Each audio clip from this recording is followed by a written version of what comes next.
Né? Nós começamos aqui no capítulo 2, página 16 da apostila 3, Estados Unidos, potência e dominação. Na página 17, vamos acompanhar aqui agora. Construção do Império Estadunidense.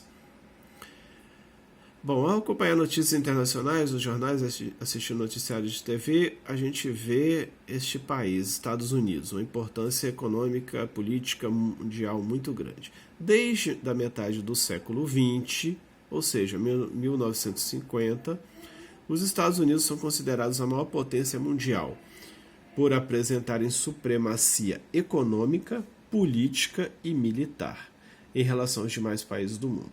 Sua influência é tão significativa que, além de exercê-la em questões econômicas e políticas, também exerce em diversos outros níveis.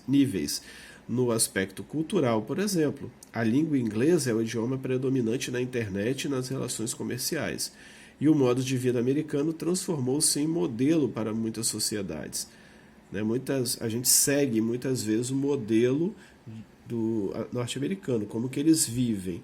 Você vê que os supermercados, por exemplo, são iguaizinhos nos Estados Unidos, no Brasil e em outros países do mundo. A gente copia os modelos americanos. Postos de gasolina, supermercados, enfim. Neste capítulo, vamos estudar os fatores históricos e geográficos, a supremacia dos Estados Unidos no cenário mundial, para identificar a influência nos demais países e, consequentemente, compreender como se estabelecem as relações de poder no mundo contemporâneo, que é o mundo que a gente vive, né? Os Estados Unidos foram o primeiro país a se tornar independente no continente americano, porque todos então eram colônias da Inglaterra, da Espanha e de Portugal, principalmente. A Declaração de Independência dos Estados Unidos é o feriado famoso nos Estados Unidos, né? 4 de julho, né? De 1776. Então foi antes do Brasil. O Brasil foi 1808 e a independência do Brasil foi 1822. Então os Estados Unidos foi antes, foi o primeiro país, como a gente acabou de ler. Sendo reconhecida pelo Reino Unido, que era então a metrópole, né? Estados Unidos era colônia do Reino Unido, né? Com a assinatura do Tratado de Paris somente em 1783.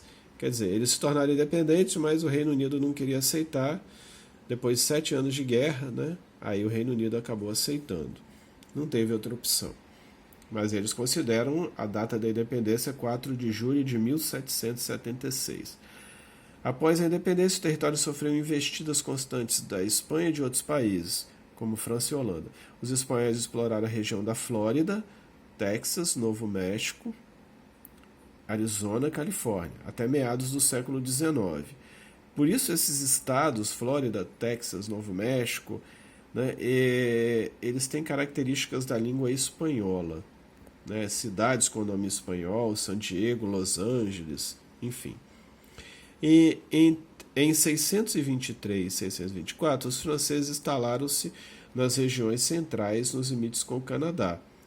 A gente sabe que o Canadá é colonizado por franceses também. Então, naquela divisa lá também tivemos a influência francesa nos Estados Unidos. Nessa época, os holandeses fundaram colônias na porção leste, sendo a mais famosa de origem a cidade de Nova York. Então tem influência de holandeses e franceses também na América. Não quer dizer que seja a maioria, né? Mas é uma influência. A ocupação territorial britânica fortaleceu-se apenas no século XVII, que termina em 1700, durante a dinastia do Stuart, diferentemente do que ocorreu nas regiões da colonização ibérica. Ibérica é a colonização de Espanha e Portugal, a Península Ibérica. No caso, o Brasil está incluído. Que foi realizada pelos próprios reinos nos Estados Unidos. A colonização foi entregue a companhias particulares que deviam pagar tributos ao Reino Unido.